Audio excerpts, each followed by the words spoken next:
Je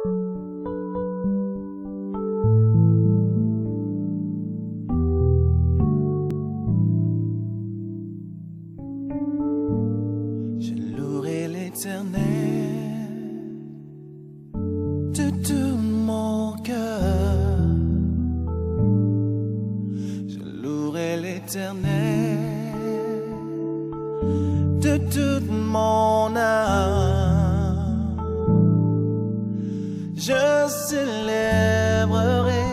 ton nom. Je proclame. Bonsoir et bienvenue à cette autre édition de Révélation biblique. Révélation biblique, c'est votre programme d'enseignement et d'édification basé exclusivement sur la parole de Dieu. Mesdames, Messieurs, depuis un certain temps, vous l'avez constaté, nous avons commencé à décrypter les évangiles. L'évangile de Matthieu d'abord, ensuite l'évangile de Marc, et cet après-midi, nous allons nous appesantir sur l'évangile de Luc.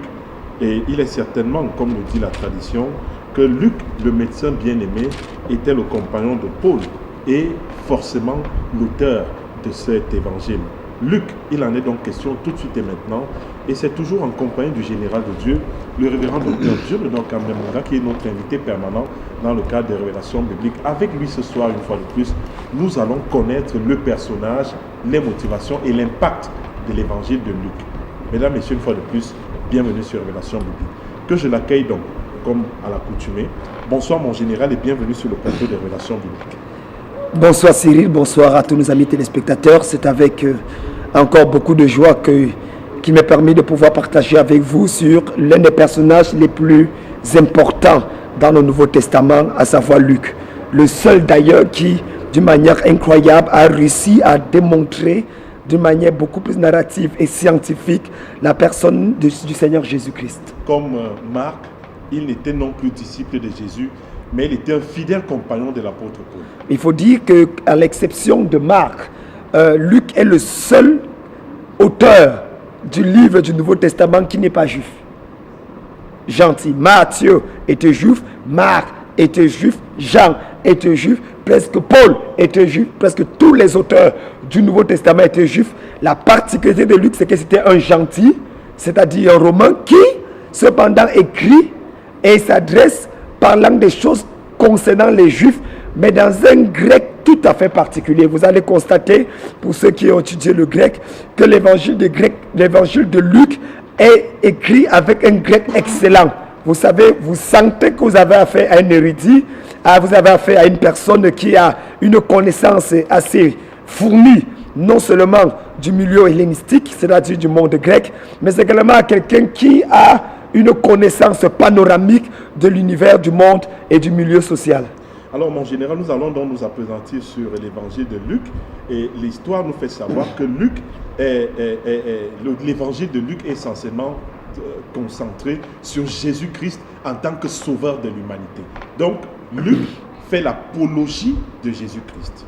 Il faut déjà commencer par dire, M. Cyril Châtelet-Rouleau, que cet évangile est le plus long évangile, le plus long même d'ailleurs des livres du Nouveau Testament. Avec combien de chapitres? Ça n'a que 24 à 26 chapitres, mais cependant, ça possède quelque chose de fantastique.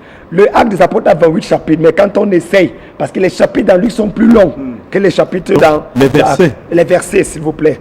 Non, mais même les chapitres sont plus longs. Il y a plus de versets dans les chapitres de Luc que dans l'Acte des Apôtres. Okay. Mais en tout cas, pour la plupart des érudits, considérons l'évangile de Luc comme l'évangile le plus long, comme d'ailleurs même le livre le plus long des livres du Nouveau Testament. Il faut également dire, M. Cyril Châtelet-Rouleau, que Luc, comme vous l'avez dit d'ailleurs dans vos propos liminaires, est l'un des personnages qui n'était pas disciple de premier rang du Seigneur Jésus-Christ, mais qui a réussi à parler de la vie du Seigneur Jésus-Christ mieux que certaines des personnes qui ont vu, expérimenté, touché et salué ces choses de près. Mesdames, Messieurs, vous connaissez le principe de cette émission. Vous nous envoyez vos SMS, vos préoccupations, votre contribution. C'est via le 674 89 81 84. 674 89 81 84. Nous parlons ce jour de l'évangile de Luc. Vous voulez forcément connaître le ministère de ce médecin bien-aimé de Jésus-Christ. Mesdames, Messieurs, 674 89 81 84. Alors mon général, commençons par le commencement. Une question simple et facile. Qui était Luc? Qui était Luc? Vous savez, la Bible nous parle très peu de sa personne, de ses origines, de son père, de sa mère. On ne nous dit presque rien sur cet homme qui n'est pas juif déjà, il faut le dire, et qui est gentil. Les gentils ici, ce n'est pas parce qu'il est bon. Gentil, c'est parce qu'il est païen. Païen. Donc, exactement. Luc est un médecin. Un médecin dans le sens docteur en médecine. C'est-à-dire quelqu'un qui prenait soin des malades. D'ailleurs, lorsque vous faites une étude approfondie de l'évangile de Luc, vous allez voir une certaine affinité, une certaine compassion qui ressort dans la personne du Seigneur Jésus-Christ, et dans lequel il a d'ailleurs un attachement particulier vis-à-vis des malades, vis-à-vis des rejetés, des abandonnés, des méprisés. Véritablement, le cœur du médecin se traduit au travers de l'historien qu'est Luc. Luc donc est un chrétien pas de la première génération. Luc donne sa vie au Seigneur après que les premiers chrétiens, les apôtres, soient morts. Donc en fait, Luc vit dans une période dans laquelle il a entendu parler de tout ce qui s'est produit. À peu près dans la même période que Paul. Puisqu'il fut compagnon de Paul. Oui, non, mais même après Paul. Parce que Paul a cru longtemps avant Luc. Après Luc, s'il vous plaît. Paul a cru longtemps avant Luc. Luc a cru après Paul. Il faut dire que au moment où Luc donne sa vie au Seigneur Jésus-Christ, et le Seigneur est mort, les apôtres pratiquement ne sont plus là. Donc Luc prend ces informations des personnes, pas de l'apôtre Paul, mais des personnes qui ont vécu avec les apôtres. De qui par exemple? Non, mais de tous ces apôtres. Il faut dire que Luc, parce que Marc, on a dit hier que Marc a pris les informations auprès de Pierre. Luc a pris les informations auprès de qui? Voici ce qui s'est passé. Il faut mettre les choses dans son contexte pour mieux comprendre qu'est-ce qui a poussé Luc à écrire. Au moment où Luc donne sa vie au Seigneur, dans les années 60, Luc se retrouve dans une situation dans laquelle beaucoup de gens commençaient à écrire sur la vie du Seigneur Jésus-Christ. L'église avait pris une certaine forme. L'église existait à Jérusalem, qui était la base théologique.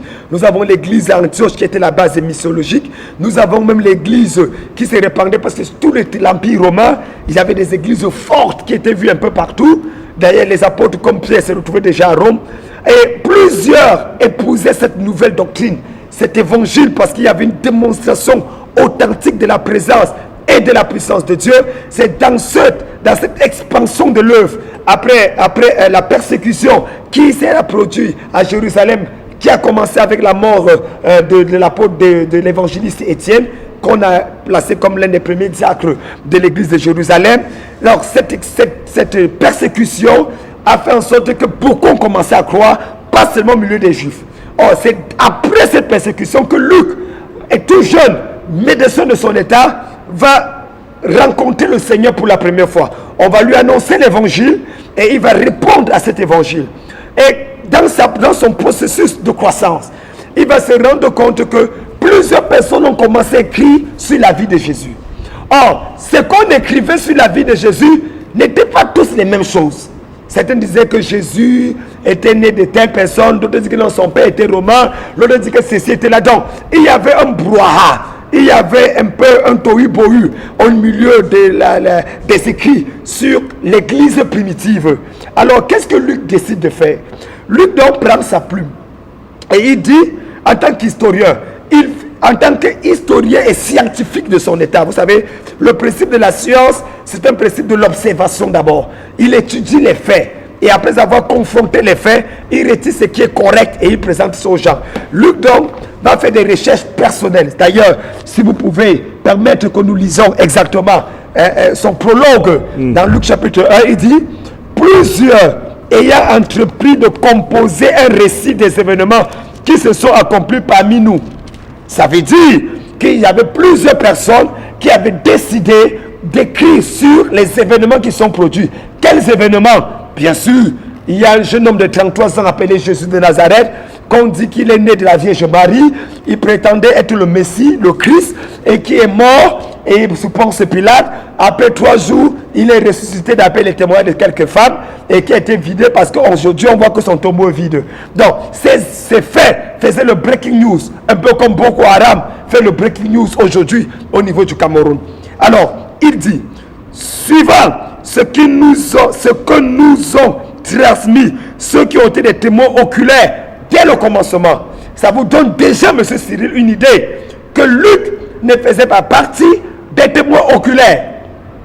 L'information que Luc reçoit, il le reçoit de ceux qui sont des témoins oculaires de ce qu'ils ont vécu. Donc, il dit, suivant ce que nous ont transmis, ceux qui ont été des témoins oculaires dès le commencement et sont devenus des ministres de la parole, il m'a aussi semblé bon, après avoir fait des recherches exactes, ça c'est très scientifique, propre de Luc, sur toutes ces choses, depuis leur origine, de te les exposer, la dimension narrative de l'écriture de Luc, par écrit, d'une manière suivie, excellent Théophile, afin que tu reconnaisses la certitude des enseignements que tu as reçus. Donc Luc ici décide de faire un travail de recherche. Il prend ici et là, il concocte quelques informations qui ont été transmises par ceux qui ont été les premiers apôtres, ce qu'on appelle les 12, les apôtres de l'agneau, et il décide de les mettre par écrit et de manière suivie. C'est pour ça que, pour la plupart des théologiens, Luc est considéré comme le tout premier historien de l'Église. Voilà donc qu'il s'adresse donc à un homme. Pourquoi, M. Cyril? Parce que l'expansion de l'Église créait automatiquement la multiplicité, que dis-je, la démocratisation des événements liés à la personne du Seigneur Jésus-Christ. Chacun disait ce qu'il pensait, ce qu'il voulait. Rappelez-vous que même à l'église de Corinthe, il y avait même des divisions par rapport au message que Paul, Pierre ou Barnabas donnaient. C'est ainsi que Luc dit que non, mais si au milieu des Juifs eux-mêmes, il y a des dissensions, qu'en est-il au milieu des gentils ou qui n'ont pas eu le privilège de côtoyer le Messie? C'est pour ça que Luc, dans le but de couvrir un vide théologique et un vide historique qui semble en train d'être créé au milieu des gentils de Romains, il va s'adresser à un homme appelé Théophile. Théophile à qui il s'adresse est en réalité un des sponsors de Luc dans son ministère. C'est l'un des patients qu'il a eu à soigner et à qui il a donné, à présenter le message de l'évangile qui a poussé Théophile à croire et à recevoir. Nota bene, l'évangile de Luc, qui est la première partie des écrits du médecin Luc, puisqu'il va écrire plus tard, toujours à la même personne, Théophile, dans Actes des Apôtres, le chapitre 1, où il dit, après avoir écrit dans mon premier livre ces choses, maintenant je te donne la suite de l'événement, comme épisode 1 et épisode 2. Luc donc a confronté Théophile, et le nom Théophile, Cyril veut dire l'ami de Dieu. Ça veut dire également l'amour de Dieu. Ça veut dire aussi celui que Dieu aime. Donc, Théo veut dire Dieu, Philos vient de philo, agapéo, eros, les trois dimensions de l'amour. Mais philos, c'est l'amour dans le sens de l'amitié. Ce n'est pas l'amour eros qui est dans le sens sentimental. Et je pense que Christelle ou monsieur très bien, Arlette monsieur très bien, non plus agapéo dans le sens de l'amour suprême qui donne sa vie pour ses amis. Mais donc il écrit à Théophile, et Théophile donc est un, quand vous suivez le nom, très excellent Théophile. Ça parlait d'un titre honorifique chez les Romains, qu'il s'agissait, ça devait être un sénateur, ça pouvait être un député, ça pouvait être quelqu'un, en tout cas d'une certaine couche sociale élevée. Il écrit donc pour lui dire, le confirmer, rassurer sur l'exactitude du message évangélique qu'il a reçu. Bien sûr. Et nous disons également à ceux qui nous regardent actuellement qu'ils peuvent se manifester tout de suite et maintenant via le 674 89 81 84, 674 89 81 84. Alors, mon général, lorsque Luc donne sa vie au Seigneur, il s'attache forcément à Jésus. Est-ce qu'il abandonne sa formation, c'est-à-dire que son emploi séculier? Non, non, non. Quand vous lisez les Écritures, vous allez vous rendre compte que Luc va s'attacher profondément et passionnément à sa formation, mais tout en véritablement s'impliquant dans l'œuvre de Dieu au service des gens comme l'apôtre Paul. Parce que quand vous lisez les Actes des Apôtres, vous allez vous rendre compte qu'il était un fidèle compagnon de l'apôtre Paul. Dans le livre de Colossiens, le présente comme tel. Il sera ce qu'on appelle aujourd'hui un bivocationnel, c'est-à-dire un homme qui a double vocation. Il est en même temps pasteur et en même temps médecin. Parce que voyez-vous, et ça c'est très important, je profite pour lever un bémol au niveau du ministère vocationnel dans l'église où on apprend les gens qui sont peut-être médecins, d'autres qui sont architectes. On leur dit abandonnez ça et suivez Dieu parce que ça ne marche pas. N'aimez pas le monde ni les ceux qui sont dans le monde. Je pense qu'aujourd'hui, il est important d'avoir des pasteurs qui sont militaires, des pasteurs qui sont infirmiers, des pasteurs qui sont architectes, des pasteurs qui sont des menuisiers, des charpentiers. Ça ne change et ça ne diminue en rien. Parce que beaucoup de pasteurs aujourd'hui, M. Cyril, sont paresseux. C'est-à-dire qu'ils passent la journée sans rien faire et ils disent qu'ils passent le temps à... Ils ne prient même pas. Et ils vont réchauffer un message le mercredi, qui vont venir prêcher ou même laisser un ancien parler. Le vendredi va prier et quand il va parler, tu vas te rendre compte qu'il a passé son temps à voir la canne et voir comment on a éliminé les lions indomptables. Donc c'est un paresseux. Ce genre de pasteur doit aller au champ, cultiver le champ, et le peu de temps qui lui reste, venir prêcher l'évangile. Parce que le ministère pastoral est un ministère à plein temps. Ce que nous voyons aujourd'hui, ce n'est pas du plein temps. Un pasteur qui passe son temps à avoir des enfants chaque année, monter sur sa femme, c'est un pasteur qui n'est pas à plein temps. Un pasteur qui passe son temps à pouvoir rester et regarder la télévision et qui ne prie pas 8 heures par jour, qui n'arrive pas au travail à 8 heures dans son bureau pour repartir à 18 heures, ce pasteur est un bandit au col blanc.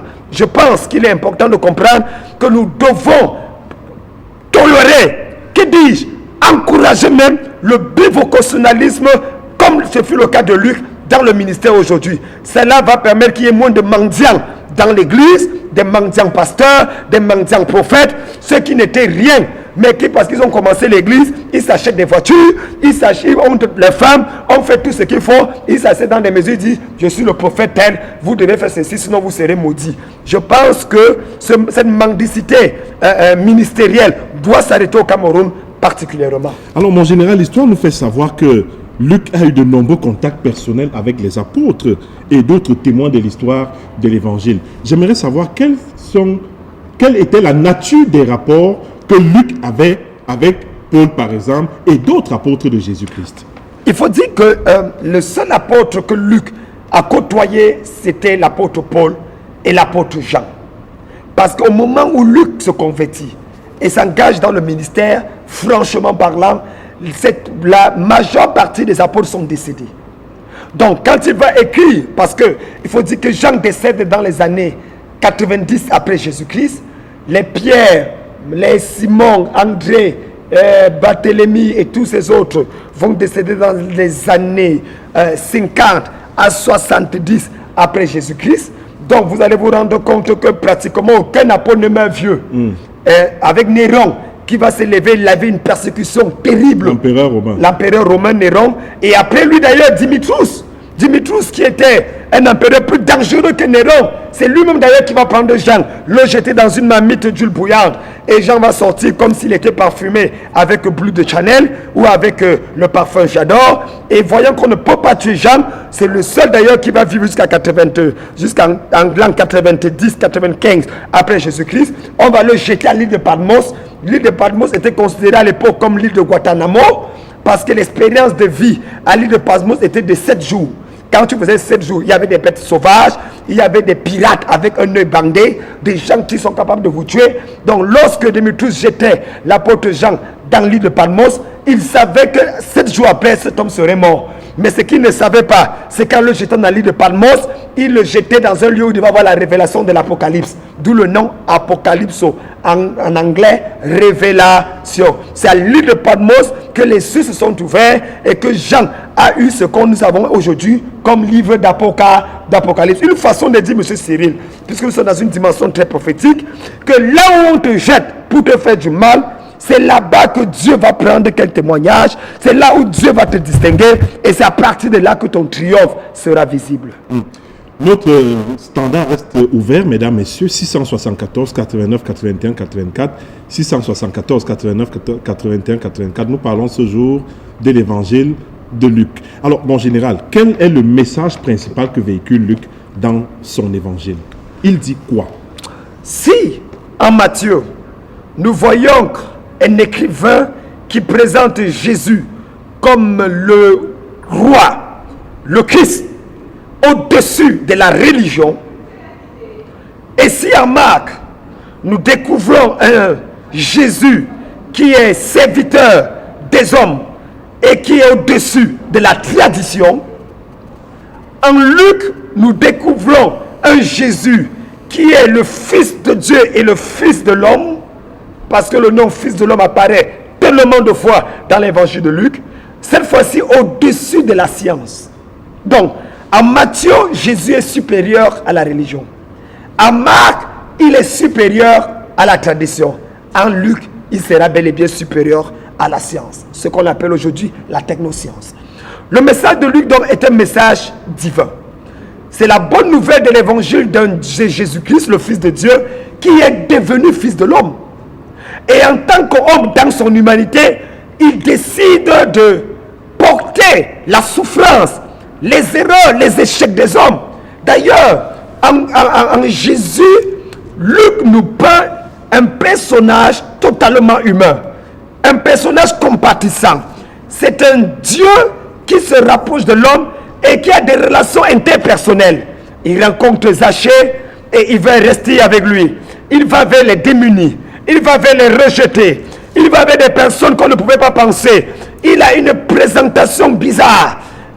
Par exemple, Luc est le seul évangile qui nous présente avec brio l'histoire du fils prodigue, qui en réalité nous fait comprendre qui est une gifle donnée au peuple juif, qui dit que le fils prodigue qui allait gaspiller ses biens avec les choses, il revient, on le reçoit avec joie. Comme pour dire, vous les juifs qui restez toujours dans la présence de Dieu, vous êtes les fils aînés et vous êtes méprisés et vous n'avez rien. Nous les gentils qui avons été abandonnés, rejetés, qui nous avons dit à Dieu, fous-nous le camp et on est parti de notre vie, quand nous revenons à lui, nous recevons la table d'honneur. Ah bah, il n'y a que Luc, de manière brillante, avec un grec classique et parfait, pour nous peindre ce genre de personnages et d'histoires qui vont encore confirmer pour les Romains qui vont le suivre le fait que Jésus-Christ est effectivement venu pour tout le monde. On retrouve également beaucoup d'histoires, beaucoup d'anecdotes, mais beaucoup de paraboles aussi dans l'évangile de Luc. Ces paraboles sont un message. Voyez-vous, la parabole était le message télévisé de Jésus-Christ. Mais qu'on ne décryptait pas facilement. Il fallait être un érudit, il fallait être un initié, voilà, pour savoir ce que Jésus voulait dire. Déjà, il faut dire qu'on ne le comprenait pas à l'instant où il parlait. Mais il faut dire qu'après sa mort et sa résurrection, plusieurs des choses qu'il avait dites ont été comprises. Prenons le cas par exemple de la canne qui est en train de se passer là en ce moment. L'élimination des millions indomptables. Quand Volker Finker montrait au travers de la publicité d'Orange, levait le doigt pendant que tous les gens le regardaient, qui lui disait moi je m'en vais, il tournait le dos, personne ne comprenait. C'est lorsqu'il a vendu les lions au mondial et à la canne, que maintenant les gens comprenaient que le premier doigt c'est pour le mondial, pour vous dire je vais vous vendre. Le deuxième c'est pour vous dire que pour la canne je vous vends aussi. Bye bye, je m'en vais. Voilà maintenant que nos yeux s'ouvrent pour comprendre effectivement que cet homme avait une mission secrète pour pouvoir véritablement exposer et détruire les lions indomptables. Parce que je vous assure, on ne peut pas comprendre. Sauf si cet homme, de la même manière que paraît-il, on a attrapé 8 Français de Boko Haram, dans les Boko Haram, qui luttaient contre les Camerounais. On a oublié un Allemand de Boko Haram qui se trouvait au niveau des lions indomptables pour pouvoir se lever et déstabiliser le sport et le football camerounais. Mais une petite parenthèse, vous êtes très remonté contre lui, hein, comme tous les Camerounais d'ailleurs, mon général. Mais je ne suis pas seul, M. Cyril Châtelet-Wolo. Cet homme ferait mieux de ne plus retourner ici au Cameroun et de rester ou de retourner dans son pays. Parce que l'ambassadeur Roger Mila, vous ne l'avez pas entendu. Joseph-Antoine Bell, toutes ces icônes, le peuple a crié. Faites entrer M. Clinton J. Mais le monsieur, un je m'en foutisme démoniaque. C'est-à-dire, on joue le match jusqu'à est-ce que Clinton J entre. C'est 25 minutes quand le stade crie. Où est? Moi, j'ai commencé, j'avais vu ça de loin. J'étais en train de faire mon culte tranquillement. Parce que je savais que l'histoire, si les lions vont rentrer. Ça, ce sont des études. Et c'est la même chose, même dans tout le sport camerounais. La Côte d'Ivoire, on a appelé des prophètes. Bishop César Cassier, l'apôtre Timothée. Ils sont nombreux. Les éléphants de la Côte d'Ivoire appelés pour prier pour la Côte d'Ivoire. Au Cameroun, on a porté les marabouts pour pour les amis dans Guinée équatoriale, on a oublié Kamdem Djonodor. On oublie les hommes de Dieu qui prient pour ce pays. Que Dieu punisse le diable et sa grand-mère, s'il en a une d'ailleurs. Pour dire, M. Cyril Châtel-Wolo a vraiment la page, que c'est après donc que Jésus ait prononcé la plupart de ses paroles, qu'on se rend compte que tout ce qu'il disait, ça signifie effectivement ceci, comme de la même manière que c'est quand vous voyez Volker Finker, que ce qui s'est passé aujourd'hui, qu'on comprend toutes ces réactions, ces interventions, et quand on lui pose des questions à la presse, le gars rit, il a des gestes qui en réalité sont des messages codés, qui sont en train de traduits pour dire que n'écoutez pas ce que je dis, les gars s'ils rentrent au premier tour, et on est rentré dernier de notre poule. Effectivement. Dernier à Coupe du Monde, dernier de notre poule. Que Dieu punisse le diable. Les lions indomptables. Le pays de Roger Mila, le pays de Samuel Eto'o, le pays de Théophile Abega. Mon frère, le défaut d'Emmanuel Koundé. Je parle du pays où, quand vous arrivez, je suis arrivé au Brésil en 1995. Je rencontre le gouverneur de Rio de Janeiro. Je lui demande, il parle du Cameroun. Je lui parle de son excellence, le président Biya. Il me dit c'est qui? J'ai dit que j'ai dit le pays de Roger Mila. Ah, Roger Mila! Ah bah oui, on connaît. Attends, je vous dis la vérité. Effectivement. Donc, véritablement, l'esprit de crapologie dans ce pays doit s'arrêter. Et tout ça, savez-vous, et ça c'est encore une indication que je vous fais, puisqu'on ne parle pas de ça, on parle de Luc, mais puisque vous avez essayé de blesser le patriotisme qui se cache en moi, laissez-moi donc déverser toute ma furie. Lorsque, après, je me suis demandé à un haut dignitaire du ministère des Sports, comment appeler la débâcle des Lions indomptables au niveau de la Coupe du Monde, vous avez encore reconduit cet homme. Mais le monsieur me dit, mais attendez, est-ce que vous savez ce qu'il a dit? Il dit, j'ai 52 millions ou 54 millions. Si vous voulez me débâcler, j'ai oublié que je ne touche que les 22. Il y a 30 millions que vous touchez. Remettez-moi, sinon j'expose ça à la presse. Tout le comité d'organisation ou d'anormalisation ou de possession du football camerounais, je ne sais pas comment on appelle ça, est resté bouche bée. est resté bouche bée. On a commencé à dire, c'est le meilleur entraîneur, M. Cyril Châtel-Wolo. Si le président Biya est sage, comme je le pense, qu'il appelle les prophètes à aller chasser les démons dans le ministère des Sports et à la FECAFOOT. Parce que la FECAFOOT est devenue un endroit satanique. C'est un repère de bandits, de voyous et de possédés spirituels. Il faut des hommes de Dieu. Et je vous garantis, on ne va pas leur demander l'argent. Même si on va seulement prendre de la dîme. Parce que c'est mon droit. Prendre la dîme de la FECAFOOT, ce n'est pas un péché. Non, non, non. Donc, je peux réclamer cette portion d'alliance. Au moins, vous permettre à ce que tous les présidents de la FECAFOOT qui finissent en prison, vraiment, prochain président de la FECAFOOT, écoute-moi, s'il te plaît, bâtir relation avec Dieu pour ne pas finir à la 11e région. Mesdames, Messieurs, nous parlons ce jour de l'évangile de Luc et nous allons donc ouvrir, avec votre permission, mon général, la première brèche des SMS que nous avons reçus. Il y en a une dizaine. Que je commence. Soyez bénis, homme de Dieu. Un arabe m'a dit ce soir même que l'islam et Mohamed sont la dernière religion que Jésus-Christ a promise quand il quittait la terre. Il y a une part de vérité et il y a une part de fausseté. C'est vrai que l'islam est la dernière religion. Bon, c'est une religion. Mais le christianisme n'est pas une religion. Le christianisme est une révélation. La religion se définit comme l'ensemble des procédures qu'un humain utilise pour arriver vers une divinité. Que ce soit l'oignon, le serpent, que ce soit Jéhovah, Yahvé, que ce soit Inch'Allah ou je ne sais pas qui. Ça, c'est la religion. Mais le christianisme, ce n'est pas les procédures que nous utilisons pour arriver vers Dieu. Car Dieu prouve son amour envers nous. En ce que lorsque nous étions encore pécheurs, Christ est mort pour nous. Dans le christianisme, c'est Dieu qui s'est approché de l'homme. En cela, je serais d'accord que l'islam est la dernière religion. Parmi les bouddhismes, les confucianismes et tous les ismes qu'on existe. Mais le christianisme n'est pas une religion. 2. Jésus n'a pas parlé de l'islam. Si oui, s'il a parlé de l'islam ou de Mahomet, c'est simplement pour le faire comprendre que c'est lui qui est le chemin, la vérité et la vie. Donc toute personne qui vient après, il est quelque chose d'autre. Peut-être un détour, mais pas le chemin. Parce que monsieur Cyril Châtel, vous avez fréquenté, vous avez fait l'estique. Bien sûr. Donc vous êtes certainement quelqu'un qui avait fait le français. Exactement. D'accord. Quand on dit un chemin ou le chemin, un veut dire qu'il peut avoir plusieurs. Bien sûr. Mais quand on dit le, c'est un pronom indéfini, et le est alors que le est un article défini. Félicitations. Merci, mon général. Donc, vous comprenez donc avec moi, quand Jésus dit qu'il est le chemin, ça veut dire que les autres sont 3 points de suspension. Soyez béni, homme de Dieu, révérend, docteur, quels sont les psaumes qu'on peut lire pour la protection? Psaume 91 par exemple, psaume 103 par exemple, c'est le meilleur psaume de la protection divine. Bonsoir, j'apprécie votre éducation biblique. S'il vous plaît, docteur, rappelez-moi le verset biblique qui cite les noms des frères de Jésus, s'il vous plaît. Nous en avons parlé la dernière fois et nous vous recommandons d'acheter de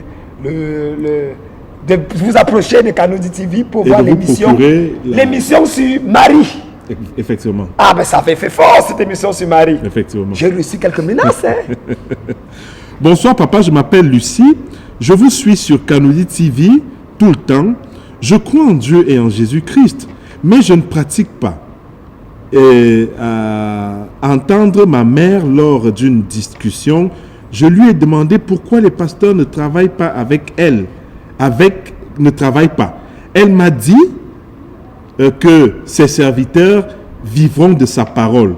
Je suis confuse. Oui, tu as raison d'être confuse. Quand tu écoutes une femme confuse qui donne une parole confuse, c'est normal que tu finis étant confuse. Elle revient là sur le problème de la bivocation. Bivocationnalité. Premièrement, je voudrais dire qu'on ne peut pas croire en Dieu et ne pas pratiquer. Ça, c'est encore un abus de langage que les catholiques ont créé. Ça, c'est une anti-biblique. La foi sans les œuvres est une foi morte. Quand vous avez la foi, ça se voit par votre attitude, par vos paroles, ça se voit par vos actions. Je ne peux pas dire que je crois et tu manifestes. C'est comme un homme qui dit à une femme, je t'aime, je t'aime, je t'aime, et il ne lui manifeste jamais l'amour. Véritablement, même Jojo, le réalisateur et chef de chaîne, si tu continues à dire à sa fiancée, je t'aime, je t'aime, je t'aime, et il ne lui apporte rien de cadeau, moi je passerai là-bas un de ces 4 matins, je lui offrirai une voiture, il sera surpris de savoir que sa femme est devenue ma femme. Pour dire que l'action, en réalité, l'amour ou la foi se fait voir par des actions concrètes. Si un frère vous dit qu'il vous aime, ma soeur, et qu'il veut vous épouser, et il vous chante le verbe aimer de tous les temps, même s'il est devenu par la pala, délivrez-le d'abord même d'ailleurs, parce que par la pala c'est diabolique, et ensuite maintenant, dis-lui mon frère, prouve-moi ton amour. Pour finir à la question maintenant, il faut dire à votre mère qu'elle a certainement été sujette à une sorte d'évangélisation que je trouve déséquilibrée.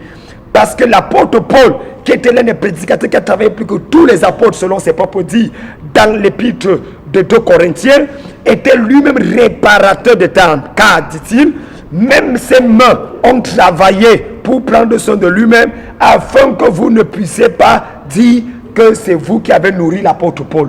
Donc je pense que utiliser la parole de Dieu comme un esprit, comme un instrument de mendicité, ce n'est pas correct. Que Dieu te pousse à ne pas travailler parce qu'il y a trop de travail, je suis d'accord. Mais je pense qu'aujourd'hui, beaucoup de pasteurs sont juste paresseux et mendiants. Ils ont tout fait, ils ne marchent, ça ne marche pas. Ils portent la Bible. C'est pour ça que la plupart des pasteurs, M. Cyril, ont les révélations entre midi et 14 heures. Parce que c'est le moment où il faut aller visiter la diaconesse. C'est le moment où il faut aller chez la maison de l'ancien et avoir lui donner une parole du Seigneur pour manger le repas. Et surtout, le mois de septembre, début septembre et fin août, beaucoup de pasteurs prient pour tous les chrétiens, surtout ceux qui sont riches, parce qu'il faut payer les enfants, les études, l'école des enfants des pasteurs. Que Dieu punisse le diable.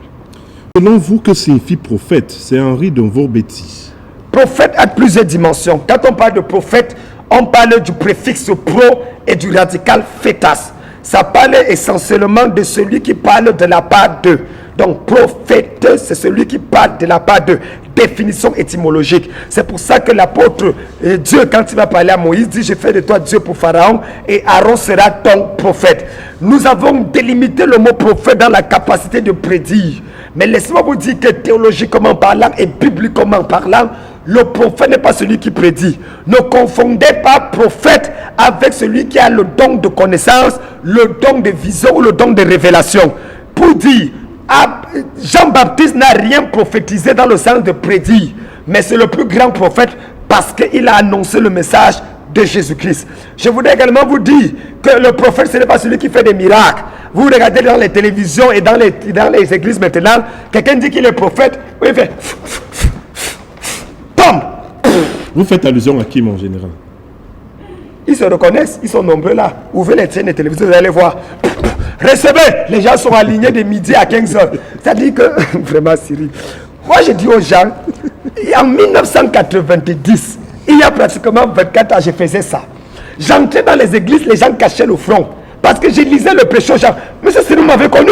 Bien sûr, bien sûr. Mais attendez, je faisais les... J'ai dit, toi tu t'appelles Issouma.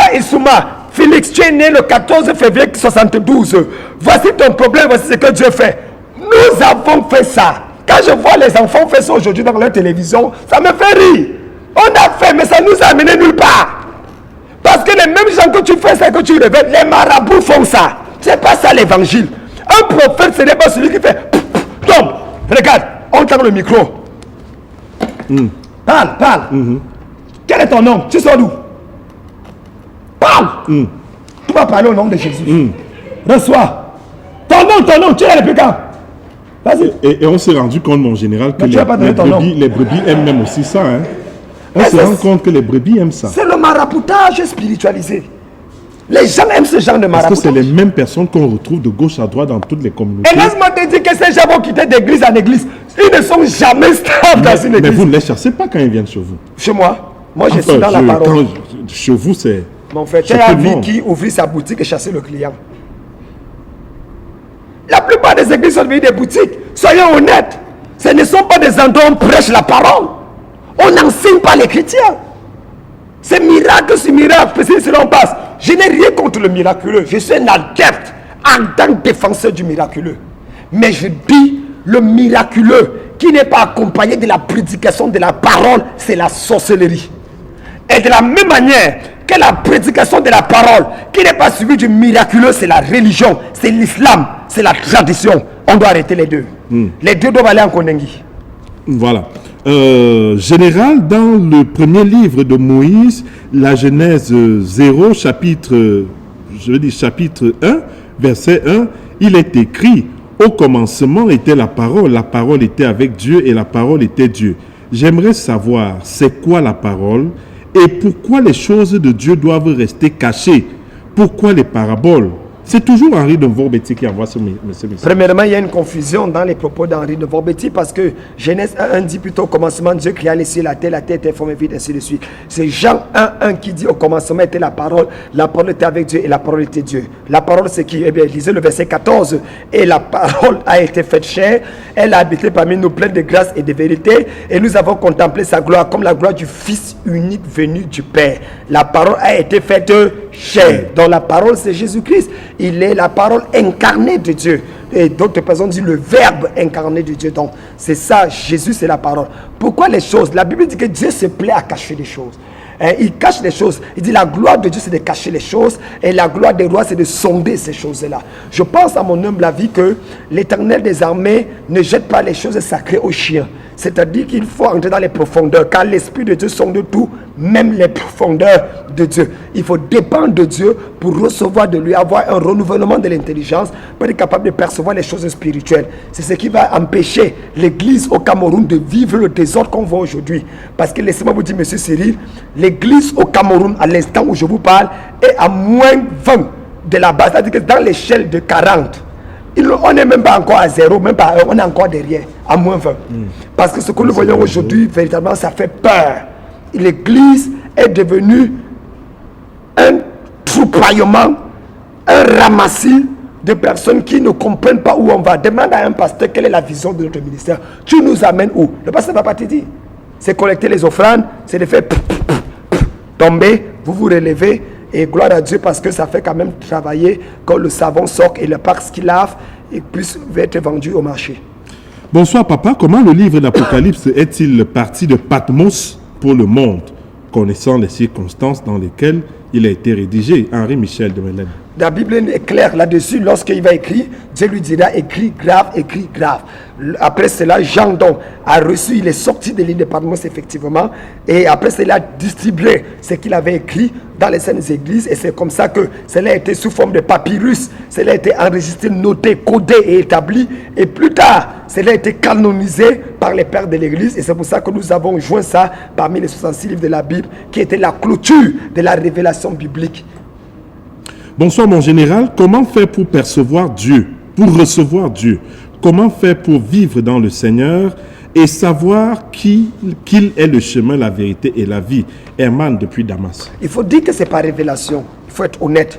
Il faut dire que Le Seigneur dit dans sa parole, Apocalypse 3, verset 20, je me tiens à la porte et je frappe. Si quelqu'un entend ma voix, ouvre la porte, j'entrerai chez lui, je souperai avec lui avec moi. Le désir de Dieu a toujours été le désir d'une communion avec sa créature.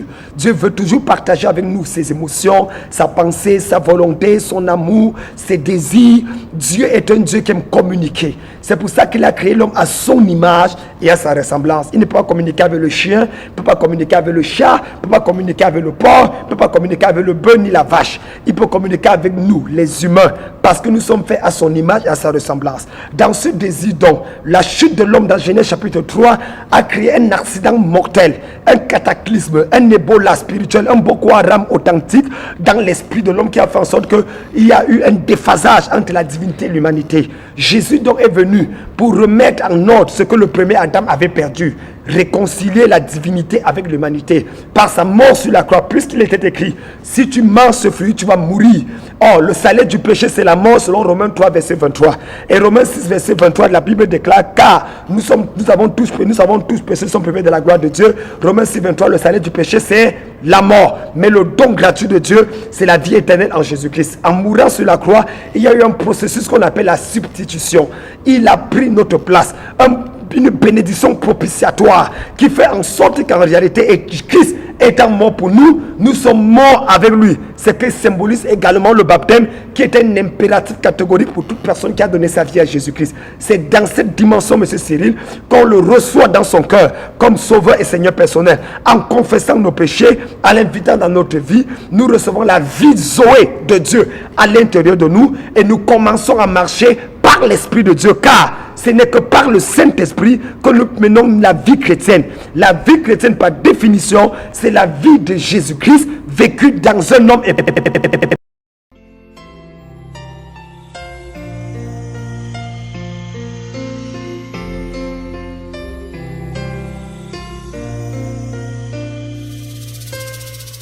You make my life so beautiful.